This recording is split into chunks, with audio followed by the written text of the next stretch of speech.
की सब्जी मंडी में सूरज निकलने से पहले ही कारोबार अपने इख्तिताम पर पहुंच जाता है। आड़ती ताज़ा सब्जियों से लदी गाड़ियों में रखी सब्जियों की बोली रात में लगाते हैं। फिर अंदरूनी सिंध से लाई गई सब्जियां फरोख्त के लिए दुकानों में रख दी जाती हैं। यहाँ कीमतें कुछ तो मार्केटों तक पहुँचकर कीमत कुछ और हो जाती है। तकरीबन 40 रुपए किलो आलू आ रहा, 35 रुपए 40 रुपए मुख्तलिफ रेट है। जो हल्का है तो 35 रुपए आ रहा। टमाटर तकरीबन अच्छा वाला 40-45 रुपए आ रहा है। अच्छा टमाटर है। जो हल्का है वो 30 रुपए भी आ रहा है, 35 भी आ रहा है। और जो प्याज है 160 रुपए किलो आ रही है। सब्जी मंडी से महज चंद किलोमीटर की दूरी पर वाक़े वाटर पंप चौरंगी पर प्याज, आलू और टमाटर की कीमतों और सब्जी मंडी की कीमतों में नुमाया फर्क नजर आता है। प्याज थोड़ी महंगी है। प्याज अच्छी वाली जो है 200-180 रुपए किलो चल रही है और टमाटर जो है 50 रुपए किलो, आलू नया वाला 50-60 रुपए किलो।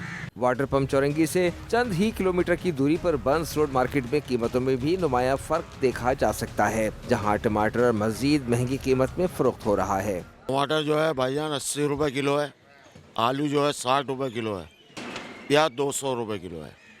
सब्जी फरोश सब्जियों की कीमतों में इजाफे की वजह पेट्रोल की बढ़ती हुई कीमतों को करार देते हैं। अवाम अशियाए खुरोनोश की कीमतों का तयन न होने पर हुकूमत को तनकीद का निशाना बनाकर अपना बोझ हल्का करते हैं।